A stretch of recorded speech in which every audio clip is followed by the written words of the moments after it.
दोस्तों बरसात का मौसम आने वाला है और इस बरसात में आपको अलग अलग बुखार हो सकता है।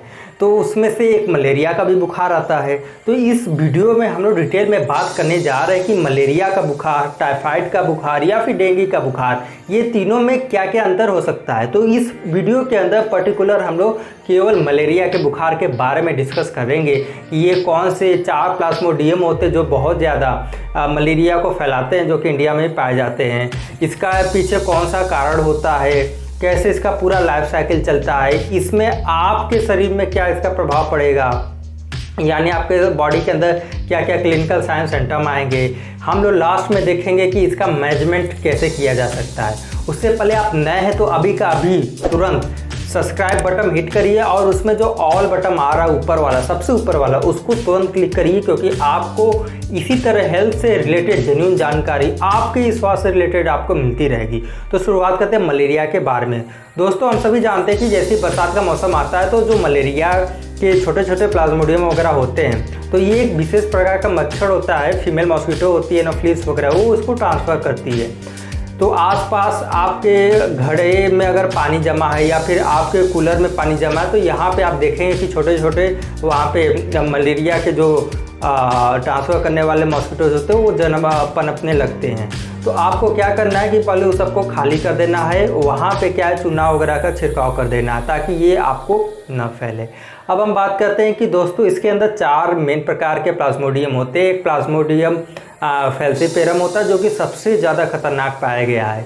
एक प्लाज्मोडियम वाइवेक्स होता है, प्लाज्मोडियम मलेरियाई होता है और एक प्लाज्मोडियम ओवली होता है। तो दोस्तों सबसे पहले जो मच्छर होता है ये अपने जो सैलिवरी ग्लैंड वगैरह है वहाँ से आपकी स्किन को जैसे ही बाइट करेगा तो वहाँ से वो ट्रांसफर कर देता है स्पोरोजोइट्स वगैरह। वो आपके ब्लड से होते हुए आपके लीवर में जाते हैं, वहाँ पे उनका मल्टीप्लिकेशन वगैरह शुरू हो जाता है। फिर धीरे धीरे वो आपका जो आरबीसी है उसके अंदर गैमेटोसाइट का फॉर्मेशन करने लगते हैं। फिर मच्छर काटता है तो वो उसके वापस सैलिवरी ग्लैंड होते हुए उसके स्टमक में जा करके फिर से उनका जो है ट्रांसफ़र होना शुरू हो जाता है, वहाँ पे उनका ग्रोथ होता है। फिर वो काटेंगे, फिर स्पोरोजोइट वगैरह जाएगा। तो ये एक लाइफ साइकिल चलते रहता है। तो जो आपका मेन मच्छर है वही एज ए वेक्टर ये ट्रांसफ़र करता है।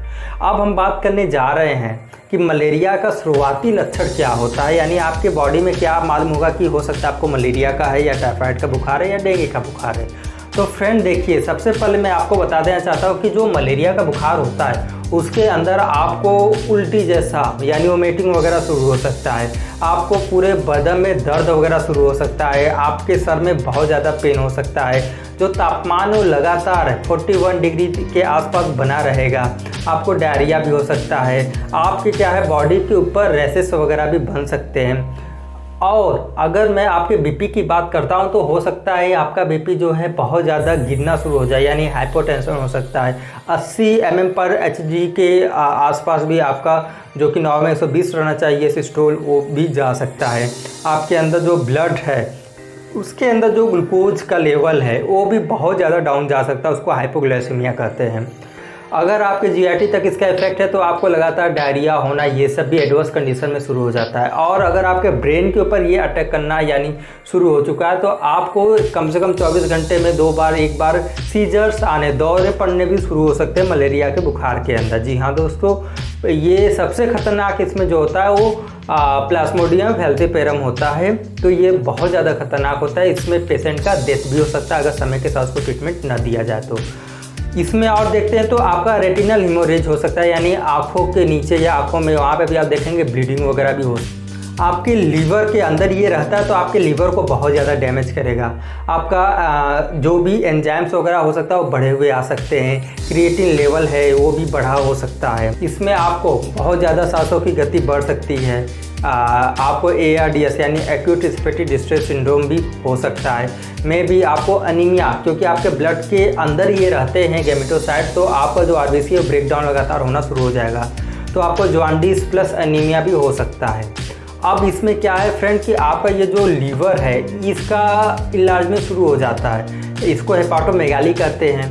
ये बहुत ज़्यादा सूजन इसके अंदर हो सकता है। आपका जो इस साइड का स्प्लीन होता है, जिसको ग्रेवयार्ड ऑफ आरबीसी कहते हैं, जिसके अंदर आरबीसी वगैरह ब्रेक डाउन होता है, उसका भी जो साइज है वो लार्ज हो सकता है। स्प्लीनोमेगाली भी हो सकता है। आपका वेट लॉस वगैरह भी शुरू हो सकता है। तो ये सब तमाम प्रकार के ऐसे क्लिनिकल साइन सिम्टम है जो कि उस पेशेंट के अंदर या सब्जेक्ट के अंदर या आपके अंदर अपीयर हो सकते हैं या हो रहे हों।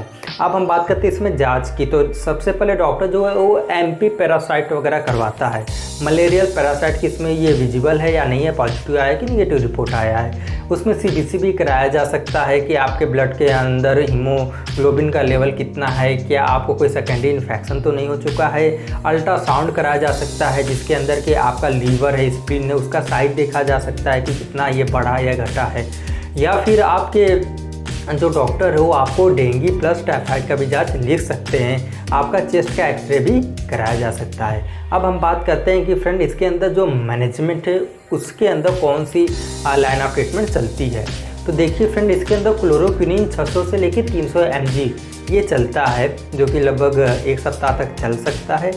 अगर ये रेजिस्टेंस बहुत जगह हो चुका है तो इसमें एक फिक्स्ड डोज कम्बिनेशन वगैरह भी आते हैं, जिसमें अर्टिसोनेट वगैरह या मीटर्स वगैरह प्लस उसके साथ कुछ स्पेसिफिक एंटीबायोटिक्स वगैरह होते हैं। इसके अंदर क्लिंडामैसिन हो गया या फिर डॉक्सीसाइक्लिन प्लस अर्टिसोनेट वगैरह, ये सब टैबलेट वगैरह हैं वो भी आते हैं। इसके अंदर अलग अलग सेफ्ट्रिएक्सोन वगैरह का भी आपका डॉक्टर यूज कर सकता है। प्राइमाक्विन हो गया, ये सब भी आपके मेडिसिन इसके अंदर चलते हैं। वो डिसाइड आपके फिजिशियन करेंगे कि आपको कौन सा मेडिसिन उनको देना है। तो ऐसे ही हेल्थ से जानकारी के लिए इस चैनल को अभी का अभी तुरंत सब्सक्राइब कर लें और इस वीडियो को शेयर करना न भूलें, क्योंकि आप जैसे ही शेयर करेंगे तो लोगों के अंदर उनके हेल्थ के प्रति अवेयरनेस फैलाने का काम आप करेंगे। तो मैं नए वीडियो के साथ फिर से आपके सामने हाजिर होता हूं। तब तक के लिए नमस्कार।